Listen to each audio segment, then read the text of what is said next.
இப்போ ஒரு சில மாதம் முன்னாடி நான் லெனோவோட லீஜன் டேப் அதாவது Y700 2023 வெர்ஷனை ரிவ்யூ பண்ணேன் C4 Tech தமிழில். பேசிக்காக அந்த பாயிண்டில் நான் சைனா விசிட் பண்ணிட்டு இருந்தேன். அதுக்கு முன்னாடி முதல் Y700 நான் ரொம்ப நாளாக யூஸ் பண்ணிட்டு இருந்தேன். ஸோ என் ஃப்ரெண்டு கிட்டேருந்து அவனோட 2023 Y700 சும்மா பர்சனல் யூஸ்க்காக வாங்கியிருந்தேன். அதை யூஸ் பண்ண எனக்கு ரொம்பவே பிடிச்சிருந்துச்சு. அதனால் சேனலில் ரிவ்யூ பண்ணேன். கிட்டத்தட்ட ஒன்று ஆர்டரும் பண்ணிட்டேன். ஆனால் அந்த ஆர்டரை கேன்சல் பண்ணேன். டேப்லெட் பிடிக்கலங்கிறதுனால இல்லை, அந்த பாயிண்டில் நிறைய வதந்திங்க பார்த்துட்டு இருந்தேன். 2025 வெர்ஷன் ஒன்று வரப்போகுது, அதில் ஒரு ரொம்ப முக்கியமான சேஞ்ச் எடுத்துகிட்டு வர போகிறாங்க, அதுக்காக வெயிட் பண்ணுவோமே அப்படின்னு சொல்லி கேன்சல் பண்ணேன். இப்போது ஒரு சில மாதம் ஃபாஸ்ட் ஃபார்வர்ட் பண்ணுவோம். இது லெனோவோட Y700 2025 எடிஷன். லெனோவோ தாறுமாறாக பண்ணியிருக்காங்க. மோஸ்ட்டாக எல்லாமே இதில் சூப்பராக இருக்குது. ஒரு விஷயம் சூப்பராக சொதப்பவும் செஞ்சுருக்காங்க. ஹே கைஸ், என் பேர் ஆஷ். நீங்கள் பார்த்துட்டு இருக்கிறது C4 Tech தமிழ். இன்றைக்கி இந்த வீடியோவில் நம்ம லெனோவோட Y700 2025 பற்றி பார்ப்போம்.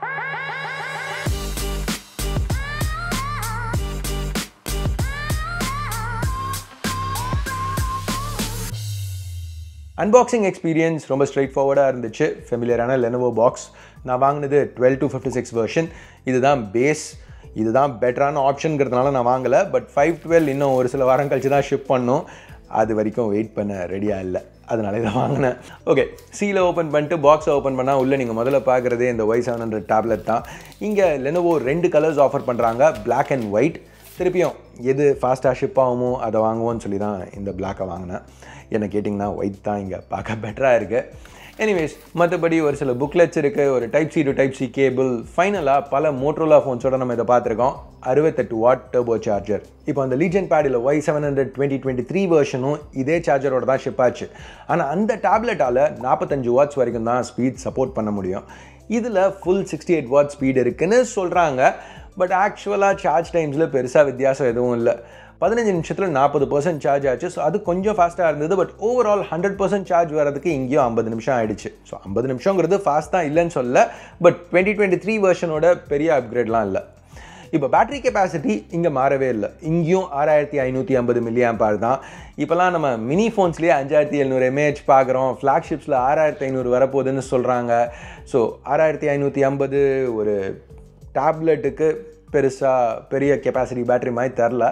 பட் ஒரிஜினல் Y700ம் சரி, Y700 2023யும் சரி, ரெண்டுத்துலேயும் பேட்டரி லைஃப் தாறுமாறாக இருந்துச்சு. லைக் நான் அந்த ஃபர்ஸ்ட் Y700 யூஸ் பண்ணையில் டெய்லி நைட் ஒரு சில மணி நேரம் யூஸ் பண்ணுவேன். பட் அந்த யூசேஜில் எனக்கு வாரத்துக்கு ஒரு தடவை இல்லை மேக்ஸிமம் 2 தடவை தான் சார்ஜ் பண்ண வேண்டிய தேவை வந்துச்சு.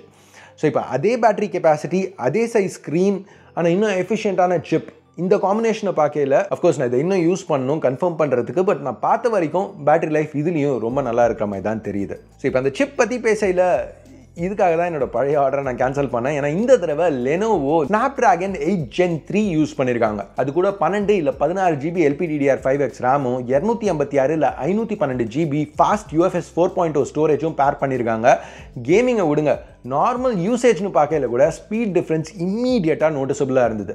எல்லாமே ரொம்ப ஃபாஸ்ட்டாக ஸ்மூத்தாக ஸ்னாப்பியாக இருந்துச்சு. ZUI 16ல் எந்த அளவுக்கு அது நோட்டிசபிளாக இருந்ததுன்னா, நான் போய் டிரான்சிஷன் டைம்ஸ் எதையாவது ஸ்பீட் பண்ணிட்டாங்களா அப்படின்னு செக் பண்ணி பார்த்தேன். இல்லை, இந்த இன்டர்ஃபேஸ் இந்த ஹார்ட்வேரோட ரொம்ப ரெஸ்பான்சிவாக இருந்துச்சு. இது நான் என்னோட பழைய Y700 வீடியோஸ்லையும் சொல்லியிருக்கேன். லெனோவோ UIன்னு வரையில் ரொம்ப காம்ப்ரிஹென்சிவாக எல்லாத்தையுமே கவர் பண்ணுறாங்க. இங்கேயும் அதே தான் பண்ணியிருக்காங்க. ஈஸியாக ஸ்க்ரீனை ஸ்ப்ளிட் பண்ண முடியும், ஈஸியாக ரீசைஸ் பண்ணலாம், ஆப்ஸை ஃப்ளோட் அவுட் பண்ண வைக்க முடியும், ரெஃப்ரெஷ் ரேட்டை பர் ஆப் பேசிஸில் கண்ட்ரோல் பண்ணலாம். அதை விடுங்க, கேமிங்னு வரையில் ஆஸ்பெக்ட் ரேஷியோஸ் கூட நீங்கள் சூஸ் பண்ண முடியும். இங்கே பாருங்களேன், எத்தனை சாய்ஸஸ் ஒரு கேம் எப்படி டிஸ்பிளே ஆகுதுங்கிறதுக்கு. இப்போ போன வருஷம் மாதிரியே இங்கேயும் அந்த 2வது USB Type-C போர்ட் இருக்கு. இது USB 3.2 Gen 2 டிஸ்பிளே போர்ட் அவுட்டோட. ஸோ எக்ஸ்டர்னல் மானிட்டருக்கு கனெக்ட் பண்ணலாம். கனெக்ட் பண்ணி மிரர் மட்டும் இல்லை, ஃபுல் டெஸ்க்டாப் எக்ஸ்பீரியன்ஸ் யூஸ் பண்ண முடியும். அந்த பாயிண்ட்டில் Y700 வேணும்னா ஒரு ட்ராக் பேடாக கூட யூஸ் பண்ணிக்கலாம். ப்ளஸ் நம்ம மோட்டோரோலா டிவைசஸில் பார்த்த ஸ்மார்ட் கனெக்ட் ஃபீச்சர்ஸ் எல்லாமே இங்கேயும் கொடுத்துருக்காங்க. ஸோ ஒரு சாஃப்ட்வேர் பெர்ஸ்பெக்டிவில் பார்க்கல லெனோவோ தாறுமாறாக பண்ணியிருக்காங்க. யூசர் எக்ஸ்பீரியன்ஸ் வேறு லெவலில் இருக்குது. இப்போ அவ்வளோதான் ப்ரோ பர்ஃபெக்டாக இருக்கா அப்படின்னு கேட்டிங்கன்னா இல்லை, ஒரு சில விஷயம் மொக்கையாக பண்ணியிருக்காங்கன்னு சொன்னால அதுக்கு வரேன். ZUI 16 சூப்பராக இருக்குன்னு சொன்னால, ஆனால் ZUI 16 Android 14 மேலே பில் பண்ண வெர்ஷன். சரி, அதுக்கு என்னையா Android 15 அப்டேட் குத்துன்னு போகிறாங்க அப்படின்னு யோசிச்சிங்கன்னா, லெனோவோன்னு வரையில் மேக்ஸிமம் இந்த டேப்லெட்டுக்கு நம்ம எதிர்பார்க்க முடிஞ்சதே 2 அப்டேட்ஸ் தான். அதுலேயும் ஒன்று தான் கேரண்டீட். ஸோ வந்ததே 14ல், அடுத்து 15 வரும், 16 வருமானு தெரியாது, அதுக்கு மேலே என்ன அப்டேட் தெரியாது. ஸோ கண்டிப்பாக அப்டேட்ஸ் ஒரு நெகட்டிவ் இந்த டேப்லெட்டுக்கு. சரி, பர்சனலாக எனக்கு அது பெரிய பிரச்சனை இல்லை. எனக்கு இது பிடிச்சிருக்குங்க பாருங்கள். வாங்கினோடனே டெம்பர் கிளாஸ்லாம் போட்டேன், நான் யூஸ் பண்ண போகிறேன் பர்சனலாங்கிறதுக்காக தான் கேஸ்லாம் வாங்கியிருக்கிறேன். ஸோ அப்டேட்ஸ் 1 வருஷம் 2 வருஷம் என்ன வருதோ வரட்டும், அதுக்கு மேலே வரல பரவாயில்ல, என்னோடய யூசபிலிட்டி அது பாதிக்க போகிறதில்ல. ஸோ ஒரு கன்சியூமராக எனக்கு அது பெரிய பிரச்சனையாக தெரில. பட் அடுத்த சேஞ்ச், கேவலமான ஒரு சாய்ஸ் இங்கே சூஸ் பண்ணியிருக்காங்க.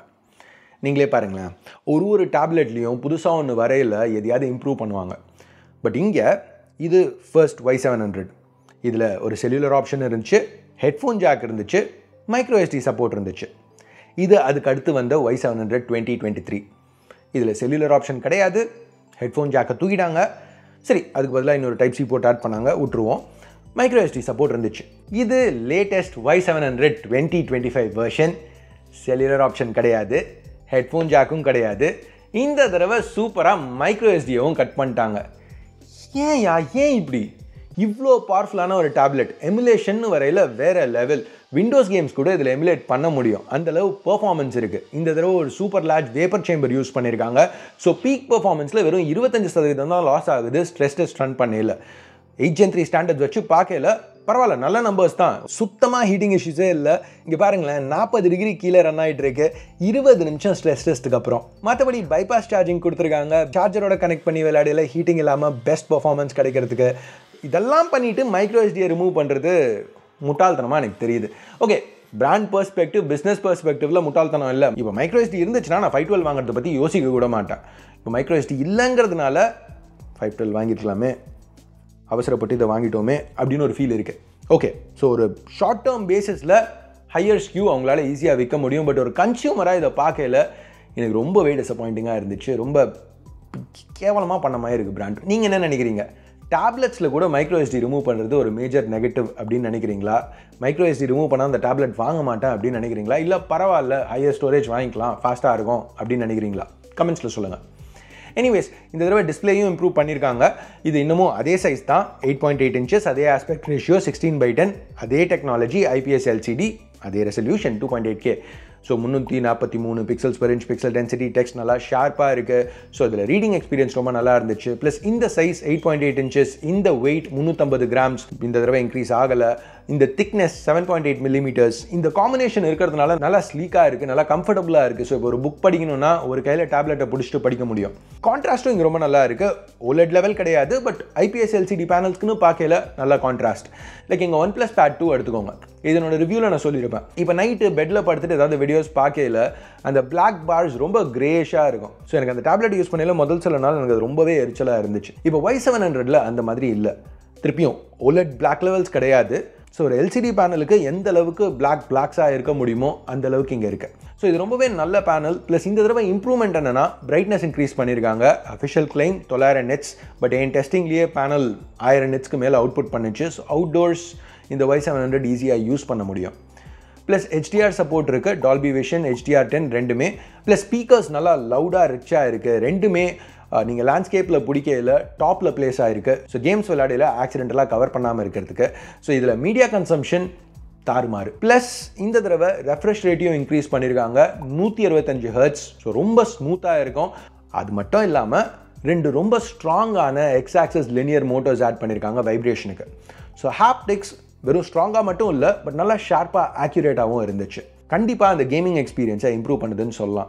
இன்ஃபேக்ட் எவ்வளோ ஸ்ட்ராங்காக இருக்குன்னா, இந்த மாதிரி ஒரு கண்ட்ரோலர், வைப்ரேஷன் ஃபீட்பேக் இல்லாத கண்ட்ரோலரை இது கூட யூஸ் பண்ணல கூட அந்த கண்ட்ரோலரில் இன்டர்னல் ஹாப்டிக்ஸ் என்னால் ஃபீல் பண்ண முடிஞ்சுது. ஸோ பேசிக்காக இந்த காம்பினேஷன் பார்த்தீங்கன்னா கிட்டத்தட்ட 9 inch panel, 2.8K resolution, 165 Hz refresh, நல்ல ஹாப்டிக்ஸோட கேம் ஸ்ட்ரீமிங்க்கு பர்ஃபெக்டாக இருக்குது.